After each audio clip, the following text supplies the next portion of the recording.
Mr. Gotabaya Rajapaksa, Secretary to the Ministry of Defense and Urban Development, the author of the book that is being launched today, Mr. Malinda Seneviratne, members of the head table, Your Excellencies, Honorable Ministers, service commanders, ladies and gentlemen. The very powerful video which we saw a few moments ago is a poignant reminder of the pain and the anguish that this nation experienced for 3 long decades. But as both Arun Thambimuthu and Malinda Seneviratne said, the need of the hour is to leave behind us that excruciating pain and to chart a course forward. There are many situations in life, in the life of nations, in the life of families, communities, when that approach is called for. Recognizing what has happened, how much one has suffered, but not being prepared to succumb to that, but demonstrating a certain measure of inner strength and fortitude to deal with the present and the future. Now, that is exactly what the government of Sri Lanka is engaged in doing at present. The war is over. The carnage and the butchery that was so vividly depicted on the screen is happily a thing of the past. Very few people believed anywhere in the world that this was achievable, but it was achieved as a result of an unusual combination of circumstances.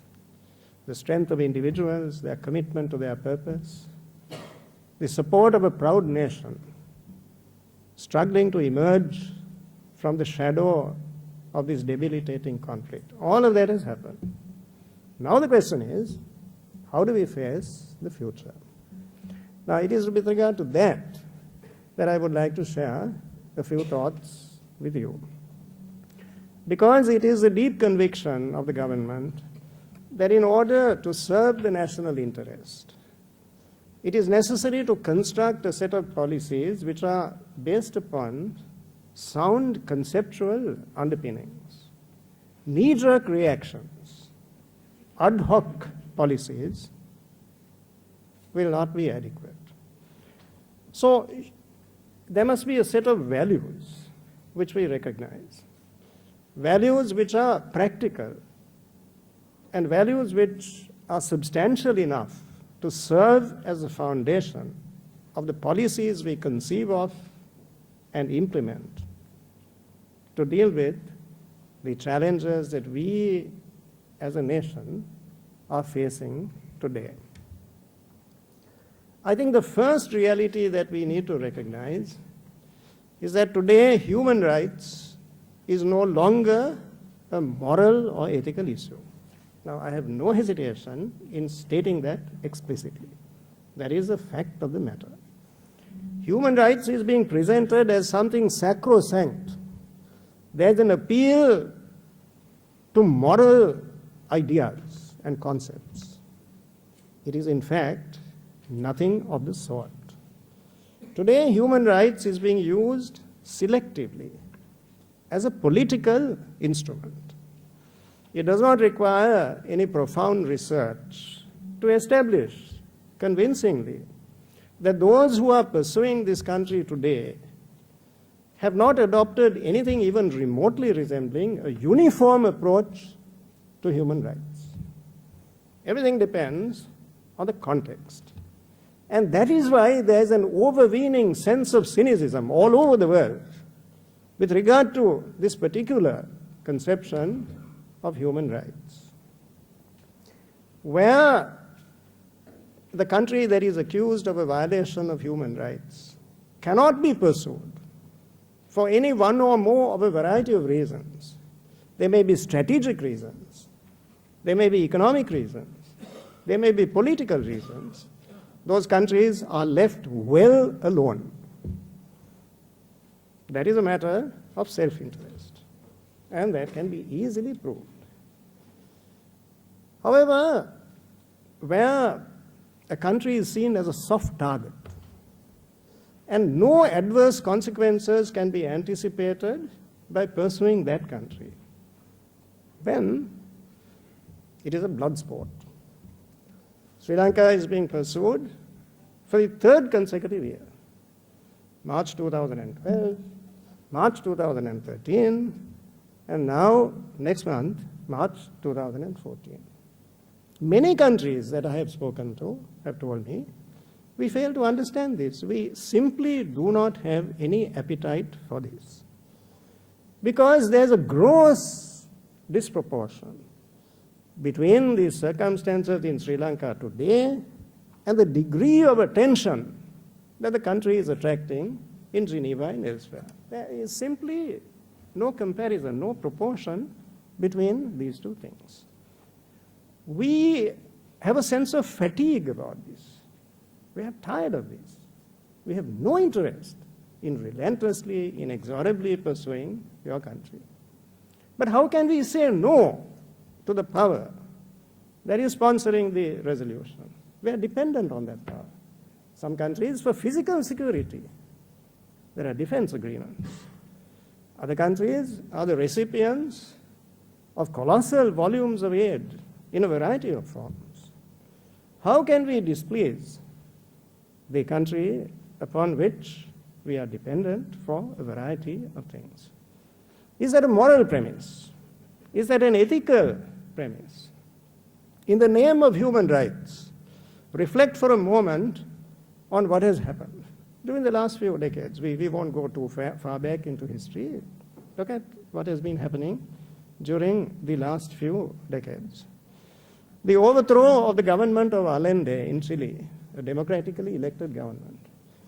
My colleague, the Honorable Dinesh Gunawardena, who went to Chile, met the daughter of Allende about 2 weeks ago. Allende was brutally killed. He was a popularly elected leader. What happened to the Fujimori government in Peru? What about Patrice Lumumba in Central Africa? All this devastation was justified in the name of human rights. What about the Ngo Dinh Diem regime in Vietnam? I have read a very fascinating book. You must be able accurately to identify the nature of that problem. This has nothing to do with moral issues. These are political issues.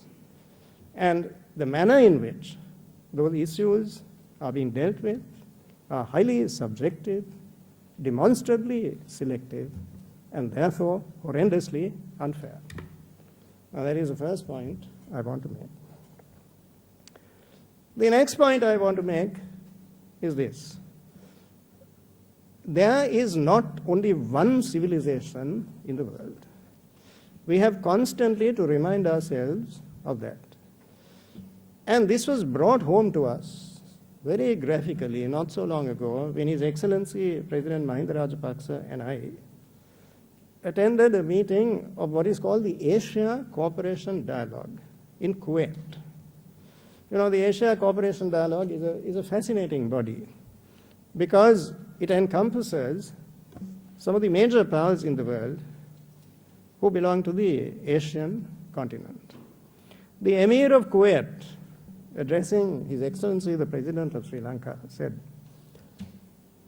"We are, both you, that is Sri Lanka, and he, Kuwait," he was talking principally on behalf of the Gulf cooperation countries. He said, "We are the heirs to a great civilization, and it is our duty to uphold that civilization, to remind ourselves constantly of the values that are enshrined in that civilization and the relevance of those values to contemporary circumstances." And he said it was the intention of His Highness the Emir of Kuwait to bring together leaders from different countries in order to reflect on ways and means of drawing upon this reservoir of wisdom to find pragmatic solutions to the issues that the modern world is confronted with. He asked President Rajapaksa whether His Excellency would support that initiative, and the answer, of course, was unreservedly positive. I think most of you would be aware that during the last 2 weeks, we had in Sri Lanka a gentleman called Anatoly Viktorov. Anatoly Viktorov. He is the official in charge of human rights in the government of the Russian Federation. He came here to do his own evaluation, his critical assessment of the human rights situation in this country. And prior to his departure from Sri Lanka, he made public the conclusions that he had arrived at. There's no harm in telling you this because this was something that happened publicly. If it was a private conversation, of course, I would not refer to that. 2 years ago, when I was in Moscow to meet the Minister of Foreign Affairs of the Russian Federation, His Excellency Sergei Lavrov, who incidentally began his diplomatic career here in Colombo. He started here, he was very happy here. He greets us when he sees us with the word Ayubowan. He said, after the meeting with me, addressing the media, not a private conversation, addressing the Russian and the international media, Sergei Lavrov said, in this business, there are no tutors and students. Nobody is entitled to stand on a pedestal and give lectures to others. Everybody is vulnerable. Now, that spirit is reflected. And soon after that, Konstantin Dalgov, also one of the highest officials of the Russian Federation dealing with human rights, came to this country. Their assessment is very different from the assessment of the traditional pursuers of Sri Lanka. So we need to recognize that different cultures embody different approaches to ideas like reconciliation and accountability. There are some cultures which emphasize the retributive elements, an eye for an eye, a tooth for a tooth. That does not encapsulate the mores of Asia, of Japan, of India, of Sri Lanka. The great religions that emanated from this part of the world, the Bhagavad Gita, the Tripitaka, the Holy Quran and the Hadiths, embody very different ideas about what is really meant by and what constitutes the essence, the epitome of rather complex ideas such as accountability and reconciliation. No one culture holds the key to wisdom in that area. And it is very important to keep asserting that all the time, lest we forget it ourselves. The other point I want to make is this. In the great rock inscriptions of Mohenjo-daro and Harappa, it is stated that great countries and great civilizations were not destroyed by assaults from outside, but by internal dissension. We need to remember that. And Your Excellencies, Mr. Gotabaya Rajapaksa, ladies and gentlemen, on the eve of independence, just before the 4th of February, it is traditional for the foreign minister to address all ambassadors and high commissioners accredited to this country. And because the independence celebrations were in Kagal on this occasion, this dinner which I hosted was held in Kandy. Because it was in Kandy, I referred to a historical fact, not to give offense to anybody, but I simply stated a historical fact. And the fact is this, that in February 1815, when the British launched an attack on the Kingdom of Kandy, and as you know, the British captured the maritime provinces of the island in 1796, but the Kingdom of Kandy survived. And the Kingdom of Kandy fell in 1815 because of internecine conflict, not because of military prowess on the part of the British. Robert Brownrigg, in a military order issued out of Colombo, in February 1815 specifically said, you can check the words that were used by Robert Browning. He said, this has nothing to do with conquest or invasion. The British are taking this action to protect and safeguard the rights and freedoms of the people of this country. Yes, he actually said that. You can verify that for yourselves. In the written military order signed by Robert Browning, he said, this is altruism. We are concerned about the rights and freedoms of the people of this country. There's a burning desire within us to protect these rights and freedoms. And that is why we are invading Kandy. We all know what happened 3 years after that. So these are historical facts which we must remember. Then I also want to tell you this. The people who pursue us must remember one thing, that had the events which were so forcefully depicted on that screen continued today, it is not only this island that would have suffered. The entire region would have been destabilized. His Excellency Hamid Karzai, President of Afghanistan, was to have visited us 48 hours ago. But at the last minute, he postponed his visit. The new dates have now been agreed upon. But he postponed that visit because of an incident on the border, which resulted in the tragic deaths of 19 people. Terrorism is very much alive in other parts of Asia. Though thanks to the political leadership of this country and the armed forces, we have been able to eradicate it from Sri Lankan soil. It has now been said that in the Nicobar and Andaman Islands, there may be some signs of a resurgence of some terrorist activity which needs to be taken note of.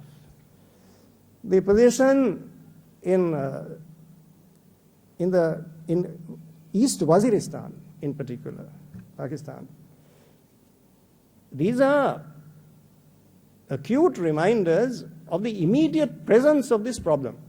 It has not gone away. Now just imagine if terrorism had been alive and well and kicking in Sri Lanka, what is the impact it would have had on the security of sea lanes in this region?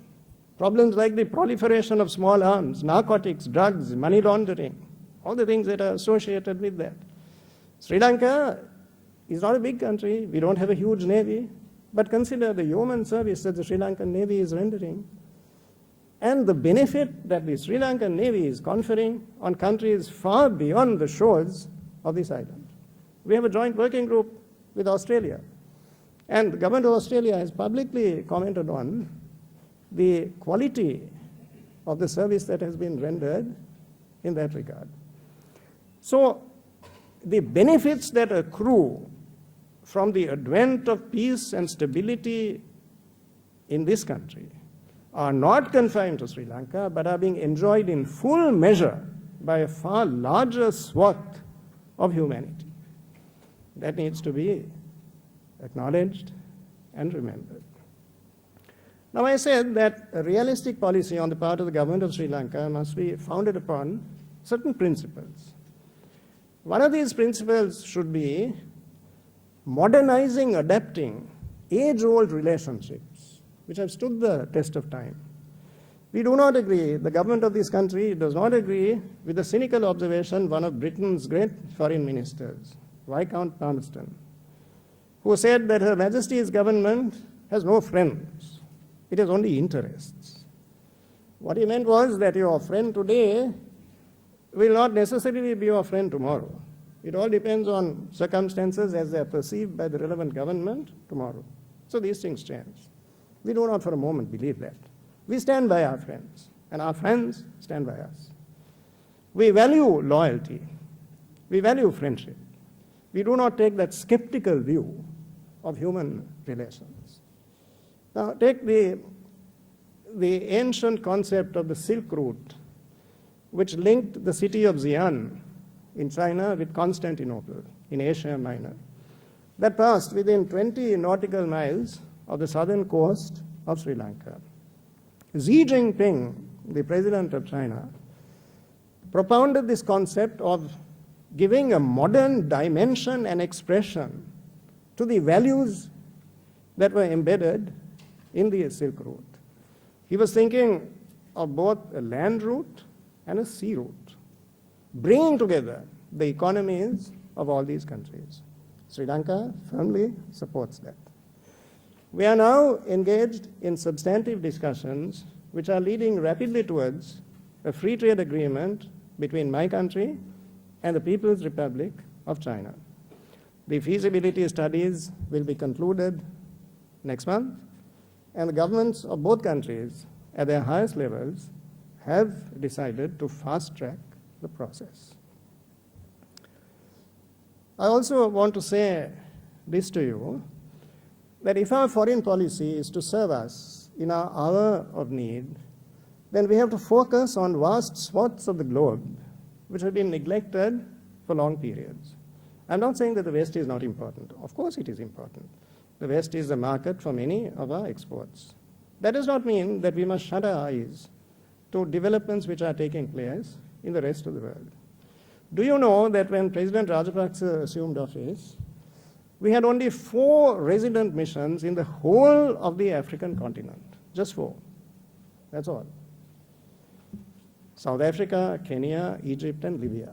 In the whole of West Africa, which is one of the most rapidly developing regions of the world, we did not have one single resident mission. We changed all that. We now have a resident mission in Nigeria. Then East Africa, we opened a mission in Uganda. And all of this, whatever cynics may say, has helped us immeasurably. When 2 countries were determined to ensure that the Commonwealth Summit should not take place in Colombo in November, who raised their voice in Sri Lanka's defense? Who proclaimed loud and clear to the world, we insist that a developing country should have the opportunity of hosting this event? The organization that is known as the Commonwealth Ministerial Action Groups, CMAG for short. There were 2 African countries, Sierra Leone and Tanzania. There were 2 countries from the Caribbean, Jamaica and Trinidad and Tobago. There were the South Pacific Islands. All these countries said in unison, we are not going to tolerate any attempt to deprive Sri Lanka of its legitimate due. We need them. There's going to be another meeting of the Commonwealth Ministerial Action Group in London on the 14th of March. So if the same games are played again, we will have the support of countries which we stand by, giving the lie to the celebrated dictum of the late Viscount Palmerston. So in conclusion, what I want to say to you is this. In dealing with the challenges of the present and the future, the potent instrument is foreign policy. Foreign policy cannot be evolved in a vacuum. It is but an extension of domestic policy. Can't divorce the two. I recently said that, I said this in the Sri Lankan Parliament as well, we can solve this whole problem tomorrow morning. It is not something we cannot do.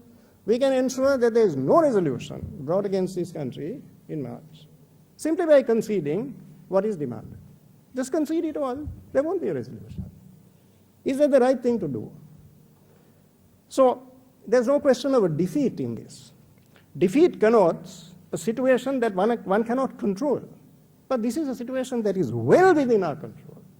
We can make the considered decision at any time to concede the things that are demanded of us, and the result of it would be that there is no resolution against Sri Lanka. It is something. It is an option. It is an option for the government of Sri Lanka. A principal speaker for the opposition during the last week that Parliament sat referred to the social contract. He referred to John Locke. The basic premise of the social contract is an understanding between a government and the people who elected that government. This government will not betray the faith of our people. Above all, we will keep faith with our people. Therefore, simply in order to prevent a resolution from being moved against Sri Lanka, or simply in order to prevent a resolution from being carried against Sri Lanka, we are certainly not inclined to make concessions which, in the government's judgment, are inimical to the interests of the people of this country. There has to be the invariable yardstick and criteria. So, summarizing our attitude to the international community, we don't believe in isolation. Nobody can live in isolation in the complex world in which we live.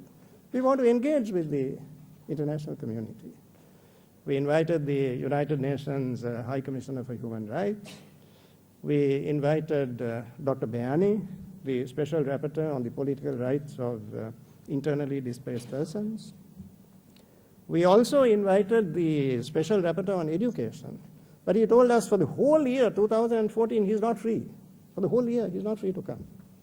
This is not because we did not invite him, but he tells us, an official of the UN system, that he's not free to visit us for the whole year. So we are engaging with the UN system, of which we have been members since 1952.